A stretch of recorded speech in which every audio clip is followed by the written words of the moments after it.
Welcome everyone to another World of Tanks video today featuring the Object 268. We have a cracker of a game and a nice long one at that.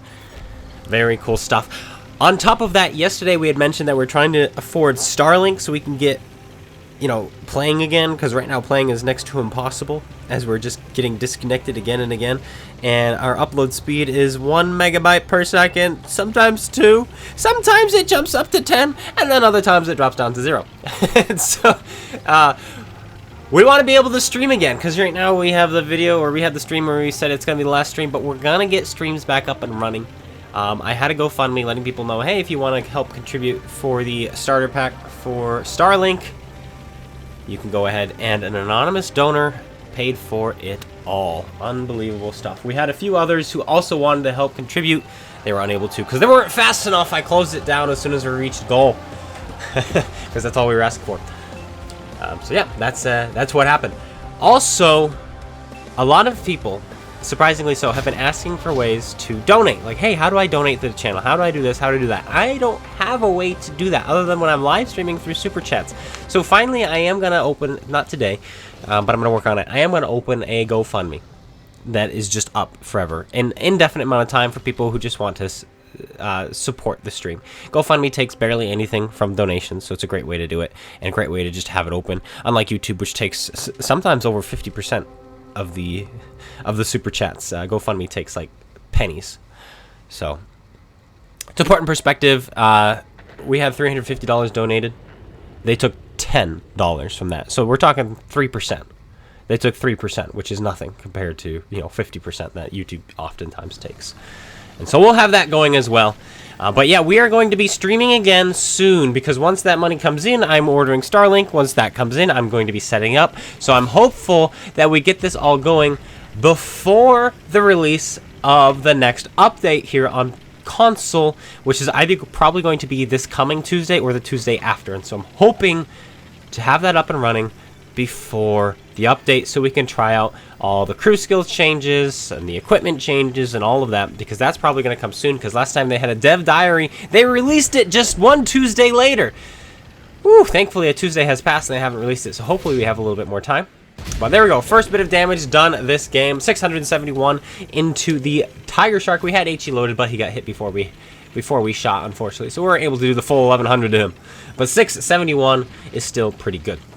Though a waste of an HE shell, I mean, we have plenty of them, or risky using an HE shell, seeing as our AP shell has 850 alpha damage on this tank, 303 millimeters of AP pen. And if you choose to shoot heat, which we are against this type 5 heavy, you have 395 millimeters of heat penetration, which is going to make very quick work of this type 5 heavy, who we have just done 1,700 damage to, and he has shot us once. 4,005 there. Avoid him. Don't really want to get shot by him. But we do want to help with this Type 5. He is a one-shot, 600 health left. Bad shot there. We bounce off, unfortunately, allowing him to survive. Hopefully my bat finishes him off, but I think my bat bounced a shell off of him. And now we're going to take a hit. We're loading up an HE shell. Oh, we should have aimed a little bit higher, and we take another hit for free. HE was not enough to kill him. Should have gone for the pen, but now he's as good as dead. And so we're just going to shoot him right there. So we splash his engine deck, which would have been the better shot previously as well. But we're up to 2,695 damage, and we have 900 health. Something you might notice about the 268 as well is it's got 2,100 health. Yup. This tank has a lot of hit points for what it is. It has received buffs, many buffs in the past, including gun handling. And the gun arc to the left and right, it used to be half of what it can do now, which is pointing left and right. Oh, hello, sir. Aim up AP. He pens us through the car, unfortunately, but we finish him off. And then the health as well, which you see, it went from 1950 to 2,100, making it a very healthy tier 10 tank destroyer. The gun is accurate. Base accuracy, I believe, is .33, which used to be the most accurate tier 10 tank destroyer in the game. Used to be, and that's a long time ago. And then following that was the Jagdpanzer E100 with .35. Now, You've got the Grill 15, you've got the Stridsvagn, you've got equipment pieces that make your tanks as accurate as you want, you've got the Badger, and you've got plenty of other tank destroyers now with plenty of accuracy. The Waffly 100, oh, but watch this shot. 850 Alpha, we roll for 1005, trying to get under his gun. He puts a heat shell into our superstructure and bounces off. That tank, at the time of recording this, had 420 alpha damage. We have 423 health, meaning there's about a 50-50 whether he would have killed us or not. Now that thing has 440 alpha damage, the M103. Absolutely nuts. He probably would have killed us if he had penned in modern World of Tanks console. 4005 over there, he's a one-shot. We load up an HE shell. It doesn't matter because he's a one-shot. So we're switching back to our AP, and we're going to try to finish him off here. He takes another shell. We finish him off. We duck down so we don't get shot by the M103. And we escape.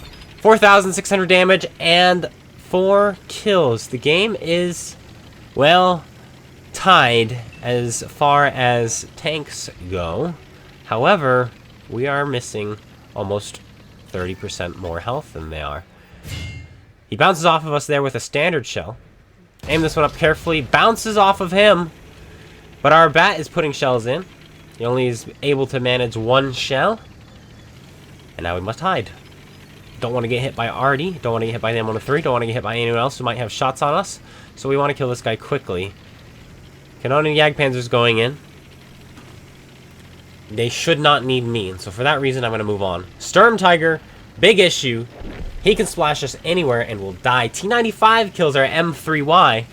And so I'm going to try to find an angle on the Sturm Tiger. Loading up the heat shell again. 395 millimeters of heat penetration on this gun. That will allow you to go through most everything. There are some things that you will bounce off of. The upper plate of an E100. The upper plate of an Object 263. The awkward upper plate of a 50 TP. Yes, that's right. A very angled back. And, of course, the superstructure of a T110 E3. Those are all very good. And then awkward angles, awkward, like, spaced armor. Otherwise, this gun is going through. I mean, you saw we fired a heat shell into the Type 5, and we did bounce off. We hit something awkwardly. I think we hit the mantle or something, and that caused us to bounce. Now, Sturm Tiger's there. I'm trying to clear this side of the map before I go after the Sturm. Plus, I'm splashable to the Sturm. He can miss me and kill me because that thing has so much splash.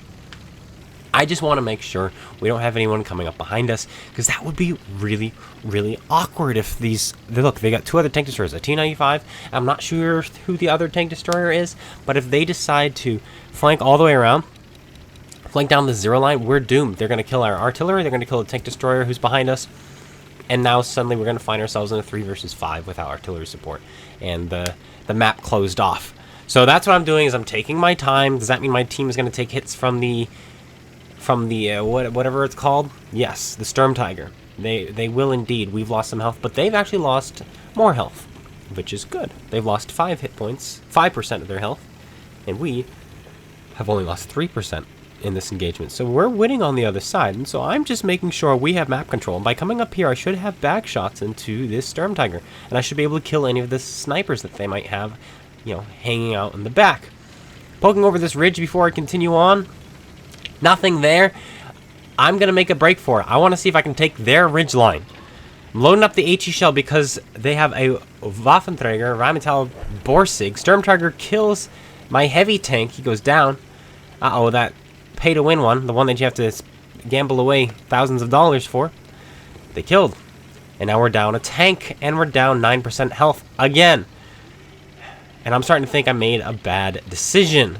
And to save the ally, yes, this may have been a bad decision because it took longer, but it was the safe one. It keeps me alive, and it ensures we have map control, and it creates crossfire.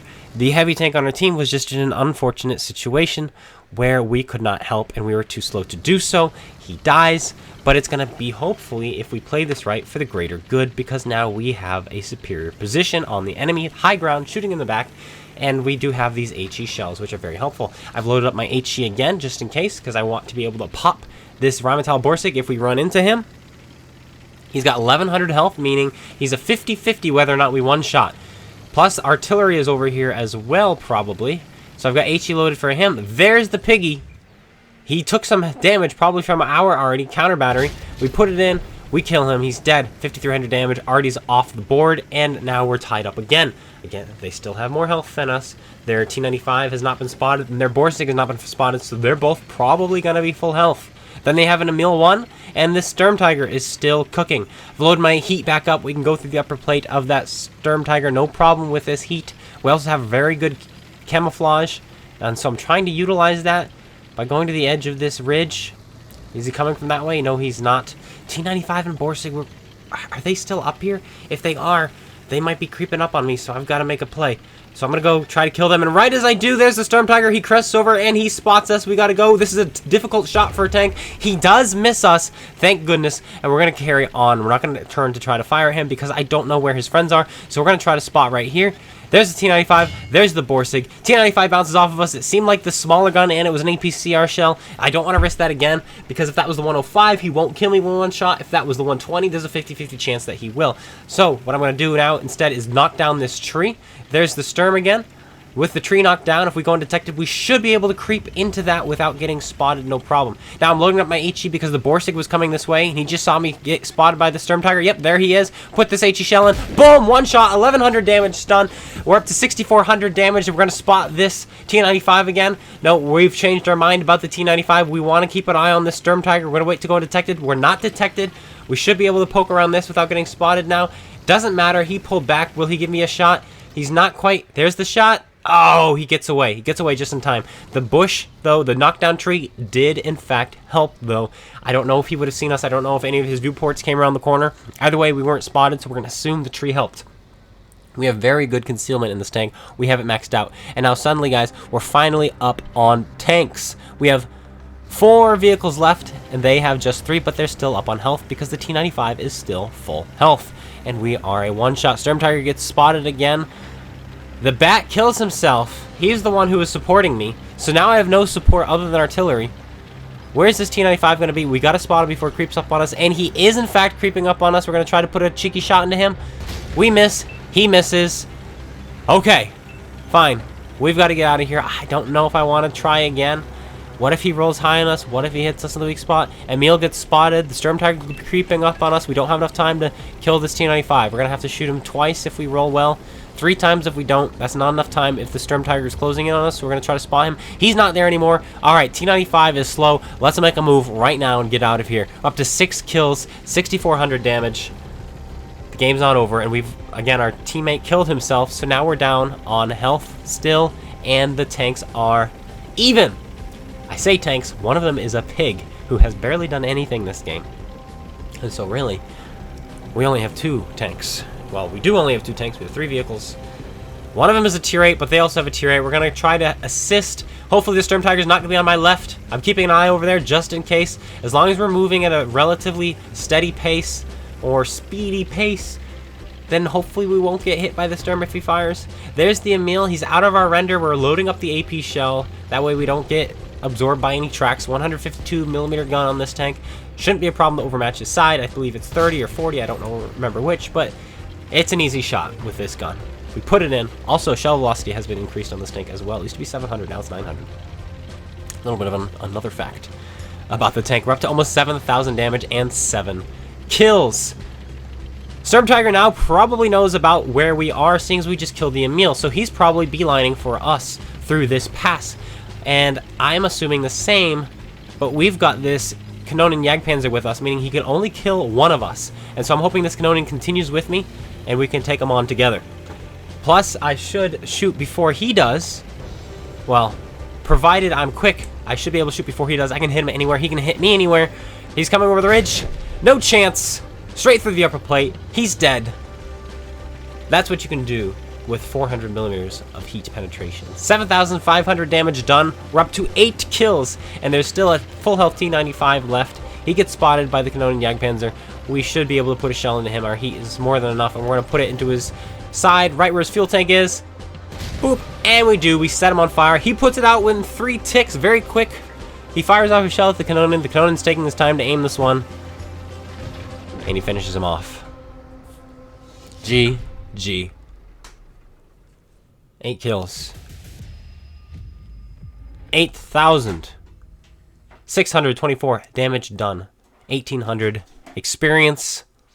I should hope that this is going to be an ace tanker. I should hope we get rewarded for the game. Nice long 14 minutes, 28 seconds. Radley Walters, ace tanker gameplay. Pascucci's for killing the artillery. And unsurprisingly, well, there's an ace tanker. Unsurprisingly, high caliber for the damage we did. Not too shabby. Anyway, guys, that's it. I hope you all enjoyed. If you did, slap that like button, comment, and subscribe. And I'll be seeing you guys all later. Stay tuned for some streams coming up once we get Starlink up and running in probably about a week or two. Hopefully before the update. And I'll be seeing you guys all later. Take care, everyone. And peace out.